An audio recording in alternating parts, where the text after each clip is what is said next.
وہ یہ کہا جاتا ہے کہ اللہ گمراہ کرتا ہے ایسے جس طرح کوئی باپ اپنی اولاد کی تربیت نہ کرے اور انہیں چھوڑ دے، وہ جا کر کے گمراہ ہو جائیں، برے صحبت میں آ جائیں اور وہ گندے بن جائیں، پھر باپ کو کہا جائے گا کہ تو نے ان کو گمراہ کر دیا، کہ ان کی تربیت نہیں کی اچھی اور ان کا خیال نہیں رکھا، آپ کو ہم نے بتایا بھی صحیح یہ گمراہ ہو جائیں گے، تو نے ان کا پرواہ نہیں کیا، اب گمراہ ہوئے تو نے ان کو گمراہ کیا۔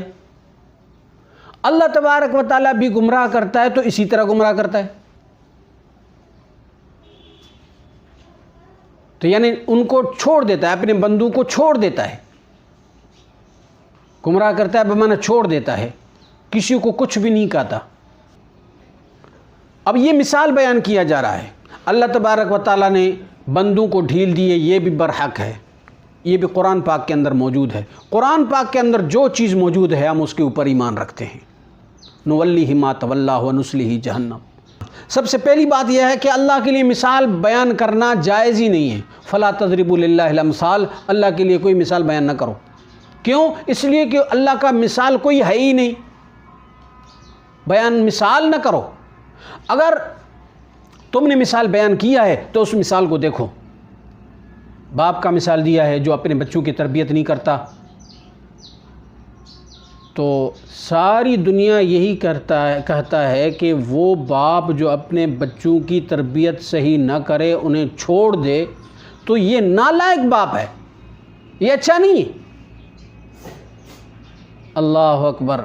معتزلہ کو اللہ تبارک و تعالیٰ کے لیے مثال دینا تھا تو یہی مثال نظر آیا کہ اللہ نالائق باپ کا مثال دے اللہ کے لیے۔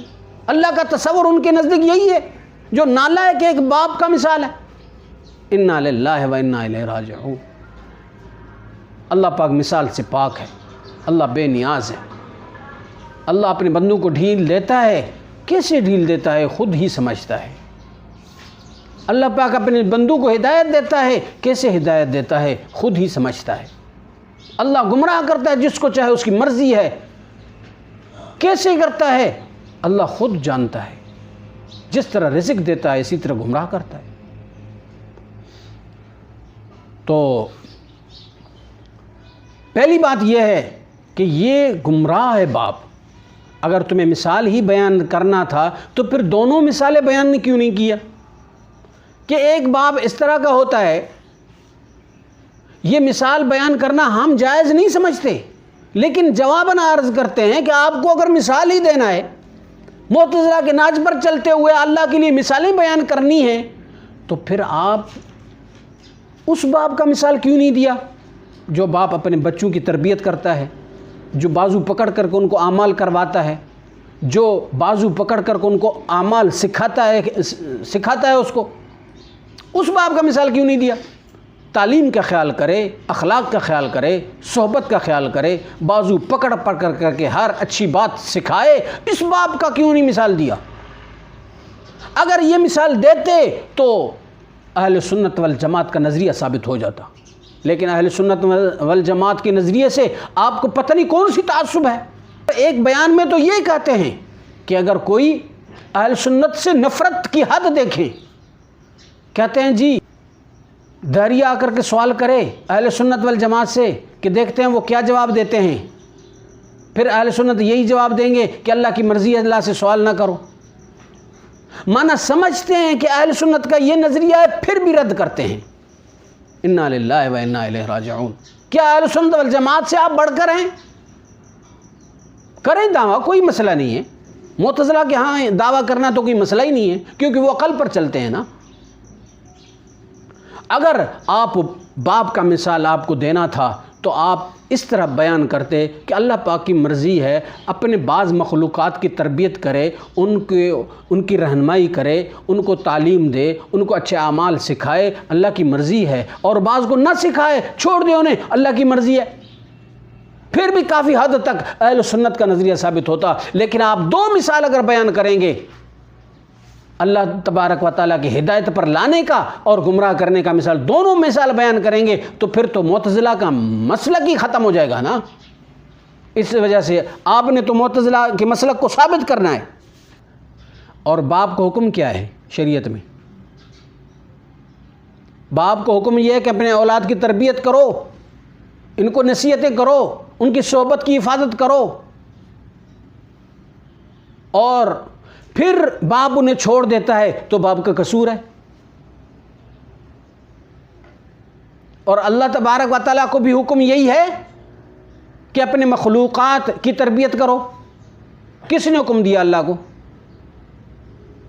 باپ کو تو شریعت نے حکم دیا، اللہ نے حکم دیا، اللہ کے رسول نے حکم دیا، اللہ کو کس نے حکم دیا؟ اور پھر دوسری بات،